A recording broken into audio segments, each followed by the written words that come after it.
इस खास पेशकश में बात अस्पतालों में इलाज के नाम पर चल रहे लूट के अनैतिक धंधे पर। आज आपको लखनऊ के नीरज मिश्रा, रांची की तिवारी फैमिली, मुंगेर के टिंकू और भोपाल के शालू यादव के रोंगटे खड़े कर देने वाले दास्तां आपको सुनाएंगे। आपको दिखाएंगे कैसे ग्रेटर नोएडा के नामी हॉस्पिटल में इलाज के नाम पर लाखों की वसूली के बाद मरीज की डेड बॉडी सौंपने के एवज में घिनौना खेल खेला गया। शहर अलग अलग, मरीज अलग अलग, लेकिन निजी हॉस्पिटल, प्राइवेट हॉस्पिटल में मरीजों से मुनाफाखोरी का खेल एक जैसा है। आखिर कब तक प्राइवेट हॉस्पिटल में मरीजों को लूटने का यह खेल चलता रहेगा? क्यों निजी अस्पतालों के मनमाने पर जिम्मेदारों की आंखें बंद हैं? निजी अस्पतालों में कब तक लूटते रहेंगे मरीज? हॉस्पिटल को लेकर हमने माननीय ब्रजेश पाठक जी को 13 बार एप्लीकेशन दिया है, सीएमओ साहब को बहुत बार एप्लीकेशन दिया है, एडी मंडल को दिया है, महानिदेशक को दिया है, प्रमुख सचिव को दिया है और मुख्यमंत्री को दिया है। तो पे आज तक कोई कार्रवाई नहीं हुई। प्राइवेट अस्पतालों में मुनाफाखोरी कब तक? 30 लाख रुपया हमारा जा चुका है, हमारे पास पूरे सबूत हैं। 3 लाख रुपए और मांग रहे हैं जी। अभी डेड बॉडी नहीं दी, नहीं कह रहे नहीं देंगे ऐसे। इलाज के नाम पर लूट का लाइसेंस कब तक? मेरा मम्मी को कहता मर जाओ, कट जाओ, किडनी बेच के लाओ या बंधक बेच हो जाओ या शरीर बेच के हो जाओ, तुम मिला के हमको दवाई दो। निजी अस्पतालों की मनमर्जी पर लगाम कब? यह कितने का था? 5,39,000 कुछ रुपए का। 4 दिन में ही, 4 से 5 दिन के अंदर। क्या प्राइवेट अस्पताल बन गए ठगी का ठिकाना? सिर्फ पैसा लूटा जाता है, बस बिल्डिंगें बड़ी बना दी हैं, लेकिन डॉक्टर्स इतने अवेलेबल नहीं रहते। मेरी बहन की भी अब डेथ हुई तो कोई डॉक्टर वहाँ नहीं था। निजी अस्पतालों की अंधेर गर्दी पर दस्तक।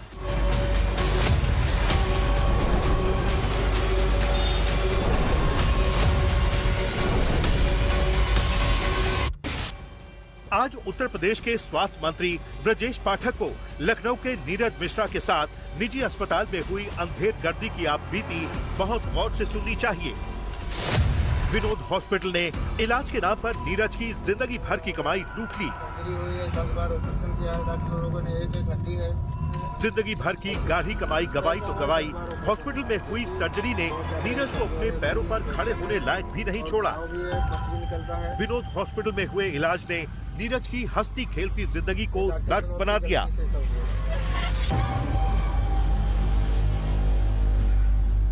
हमारा एक्सीडेंट हुआ था 2022 में, तो हम विनोद हॉस्पिटल गए। तो विनोद हॉस्पिटल में उनके पास सुविधा ना होने के कारण वो हमको दूसरे हॉस्पिटल ले गए, लेकिन हमको कुछ बताया नहीं गया। वो बोले अभी डॉक्टर आते हैं, ऑपरेशन होगा, ठीक हो जाएगा।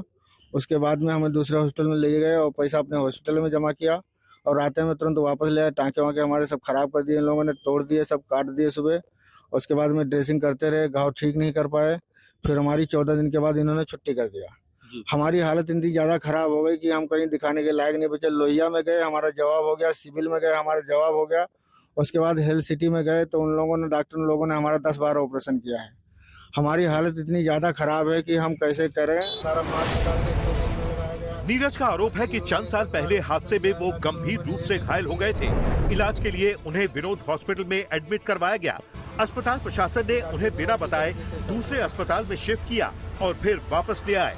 इलाज के दौरान पैसा पूरा वसूला गया, लेकिन इलाज में कोताही बरती गई। नतीजा ये हुआ कि नीरज के दोनों पैर खराब हो गए।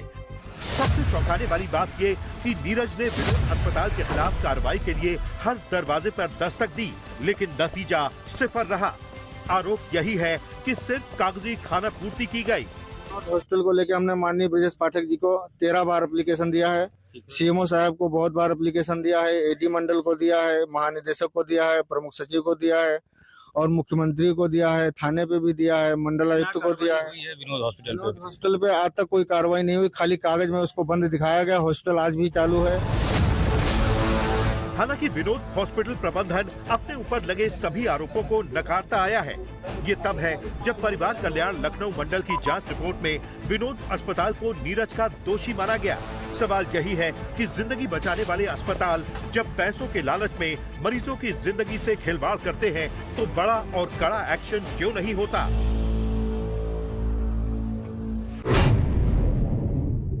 निजी अस्पताल में इलाज के नाम पर अंधेर गर्दी की शिकार बनी गीता देवी ने पति खोया, जमीन बेची, कर्ज के बोझ तले जिंदगी दब गई। लेकिन ग्रेटर नोएडा के महानंदन हॉस्पिटल प्रबंधन का जमीन नहीं जागा। जयदेव सिंह के घर वालों का आरोप है कि फिरोजाबाद से ग्रेटर नोएडा के महानंदन हॉस्पिटल बेहतर इलाज के लिए 14 नवंबर को आए थे। अस्पताल प्रशासन ने इलाज के नाम पर 30 लाख रुपए वसूले। घर वालों ने कर्ज दिया, जमीन बेचकर इलाज का पैसा जुटाया। 17 जनवरी को जयदेव की इलाज के दौरान मौत हो गई तो डेड बॉडी सौंपने से अस्पताल प्रशासन ने मना कर दिया। क्या हुआ था, कब आप लाए थे उनको, थोड़ा मुझे बताओ। इनका ब्रेन हेमरेज हुआ था, ऐसा इन्होंने बताया, ब्रेन हेमरेज हुआ है। तो हम यहाँ पे लेके आए थे इन्हें नवंबर में 13 तारीख को, 14 को यहाँ पे लाए थे हम। और हाँ 14 नवंबर थी, 14 नवंबर को हम लेके आए थे यहाँ पे। और उस दिन से ये बराबर ये कहते रहे एक ऑपरेशन कर दिया, 2 ऑपरेशन, सब ठीक है, बढ़िया है, आप टेंशन मत लो, आप परेशान मत हो जाएगा, सब सही हो जाएगा हैं। और बराबर बराबर पैसे दो पैसे दो पैसे दो। अभी इन्हें 2-3 दिन पहले भी, परसों इन्हें 50,000 रुपए डलवाए, उससे पहले 1,80,000 रुपए डलवाए, इन्हें 30 लाख रुपया ले लिया हैं। और आज कह रहा है कि अभी और बकाया है 3 लाख रुपया, वो दो तब बॉडी देंगे। परिवार वालों का आरोप है कि अस्पताल प्रशासन ने लगातार गुमराह किया ताकि मोटा बिल बना सके। पूरा परिवार अस्पताल का बिल चुकाते चुकाते कंगाल हो गया, लेकिन अस्पताल प्रबंधन की वसूली का खेल चलता रहा। अब हमारे पास कुछ नहीं बचा, हमने तो सारी प्रॉपर्टी भी बेच दी, 30 लाख रुपए। जिन एक्सपायर हुए क्या करते हैं, क्या नाम है, कहाँ के रहने वाले हैं? फिरोजाबाद से हैं और छोटी सी नौकरी करते थे फैक्ट्री में। और डॉक्टर्स का क्या कहना है? डॉक्टर्स तो अब कोई जवाब ही नहीं दे रहे हैं संतोषजनक, कुछ नहीं बोल रहे हैं। डेड बॉडी दी क्या? नहीं, डेड बॉडी नहीं दी है। अस्पताल प्रशासन की तरफ से 3 लाख बकाया बिल चुकाने के बाद ही डेड बॉडी सौंपने की शर्त रखी। मामला पुलिस तक पहुंचा, तब कई घंटों के बाद घर वालों को अस्पताल प्रशासन ने डेड बॉडी सौंपी। अस्पताल प्रशासन का दावा है कि जयदेव के परिवार को वक्त वक्त पर इलाज से जुड़ी जानकारी दी गई थी। इलाज के दौरान आ रहे खर्च के बारे में भी बताया गया था, यानी अस्पताल प्रशासन ने आरोपों से पल्ला झाड़ लिया। सवाल यही है कि निजी अस्पतालों की मनमानी पर जिम्मेदार आंखें मूंद कर क्यों बैठे हैं?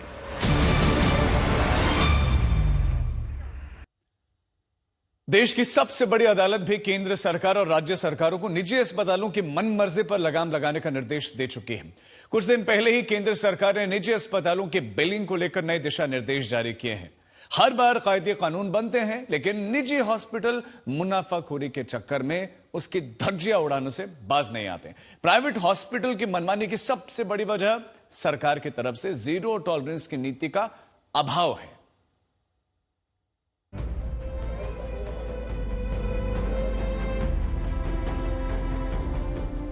बिहार के मुंगेर के रहने वाले टिंकू के साथ नेशनल हॉस्पिटल में जो कुछ हुआ उसने पूरे परिवार की जिंदगी को तबाह कर दिया।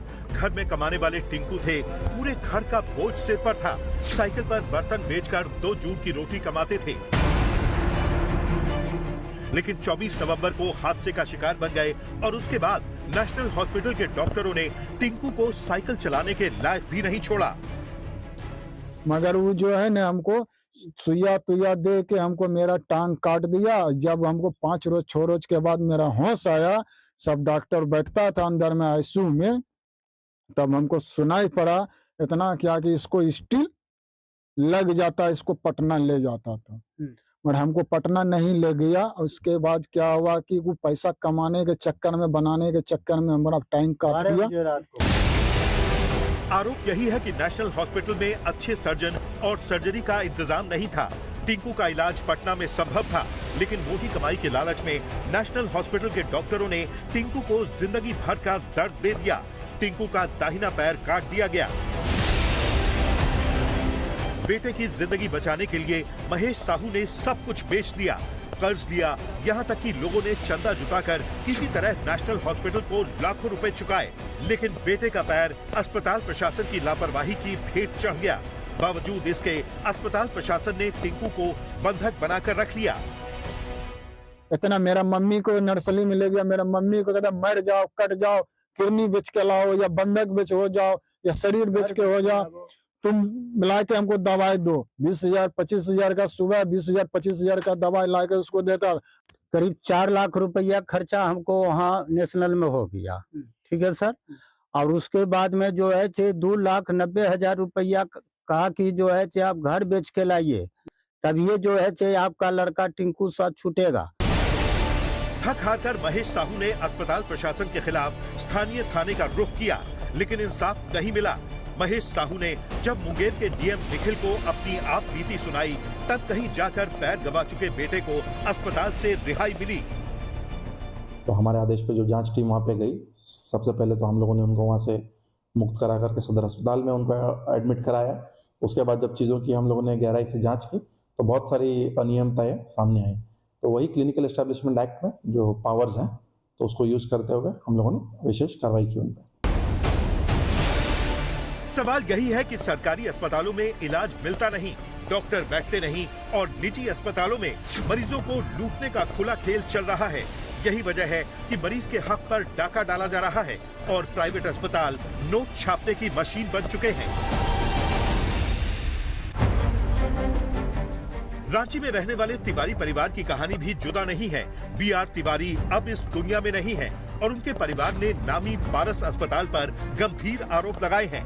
आरोप ये है कि 5 दिन में लाखों का बिल तो वसूला गया, लेकिन डॉक्टरों की लापरवाही की कीमत आज पूरे परिवार को चुकानी पड़ रही है। 25 तारीख को ये मालूम चला कि उनका कैथेटर जो लगा हुआ था, वो उनका कैथेटर पिछले 48 आवर्स से खुला हुआ था आईसीयू के अंदर ही, लेकिन डॉक्टरों ने उसका कोई परवाह नहीं किया।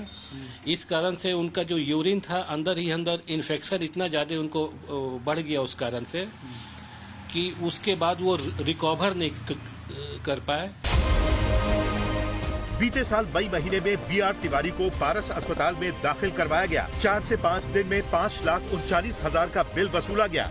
परिवार को पैसे की परवाह नहीं थी, लेकिन इलाज में इस कदर लापरवाही की गई कि पेशेंट तिवारी की जान आखिरकार चली गई। अब परिवार अस्पताल के खिलाफ बड़ा और कड़ा एक्शन चाहता है। कुछ होना चाहिए कार्रवाई। हाँ, कार्रवाई तो होना चाहिए। डॉक्टर लोग ध्यान नहीं दिए, पैसा भी ले लिए। पैसा तो लिए, वो ठीक रहते तो कुछ नहीं था। अभी भी परिवार न्याय की बात जोह रहा है, लेकिन अभी तक इंसाफ नहीं मिला। पूरे मामले पर अस्पताल प्रबंधन की तरफ से यही दावा किया जा रहा है कि इलाज के दौरान कोई कोताही नहीं बरती गई। मरीज की हालत गंभीर थी, यानी मामला लापरवाही का नहीं बल्कि मरीज की खराब सेहत का है। ये कोई पहला केस इस अस्पताल में या आइसोलेटेड केस नहीं है। आए दिन ये देखा गया है, कई बार जो है प्राइवेट हॉस्पिटल्स जो हैं वो सुर्खियों में रहते हैं। ओवर बिलिंग को लेकर, एक्सेस बिलिंग को लेकर, इन्फ्लेटेड बिल्स को लेकर, मेडिकल नेग्लिजेंस को लेकर ये लगातार देखा जाता रहा है और सवाल पूछने पर इसी तरह से गोल गोल घुमाया जाता है। ये है भोपाल के रहने वाले नितेश यादव। बीते साल मई में कुछ ऐसा हुआ जिसने परिवार को पूरी तरह झकझोर कर रख दिया। बहन शालू यादव मई में एक दुर्घटना में घायल हुई थी और उनके पैर में चोट आई थी। परिजन उसे लेकर भोपाल के जिंदल अस्पताल गए, लेकिन इलाज के दौरान शालू की मौत हो गई। अस्पताल पर परिवार के गंभीर आरोप हैं। लेकिन मेरी बेटी को वो कोई बड़ी बीमारी जरा सा वही पैर में लगा था, वही रात में उसका ऑपरेशन हुआ। 6 बजे ऑपरेशन हो गया। ऑपरेशन होने के बाद वो आईसीयू में भर्ती करे तो उसको 1:30 बजे उसमें दिख रहा है कैमरे में, उसको पता नहीं कौन सा दवा उसको दिए, कैसे दिए। उसके बाद वो मेरी लड़की तड़पती रही, कैमरे में दिख रहा है, तड़पती रही, बुलाती रही, वहीं सब जाके सो गए स्टाफ वहाँ का। उसके बाद मैंने जाके देखा 4 बजे तो मेरी बेटी का पूरा शरीर एकदम ठंडी हो गई थी। परिजनों ने अस्पताल पर लापरवाही का आरोप लगाते हुए इंसाफ की लड़ाई लड़ी। नतीजा ये हुआ कि अस्पताल प्रशासन के खिलाफ मामला दर्ज हुआ, लेकिन अभी इंसाफ अधूरा है। इतना टाइम हो गया लेकिन आज तो कोई हमको न्याय नहीं मिला है। जिंदल हॉस्पिटल के खिलाफ आज तो कोई कार्रवाई नहीं हुई है। इतनी अच्छी लड़की को, मतलब मेरी बहन को इतनी सही गई थी, उसके बाद भी उन्होंने उसको मार दिया।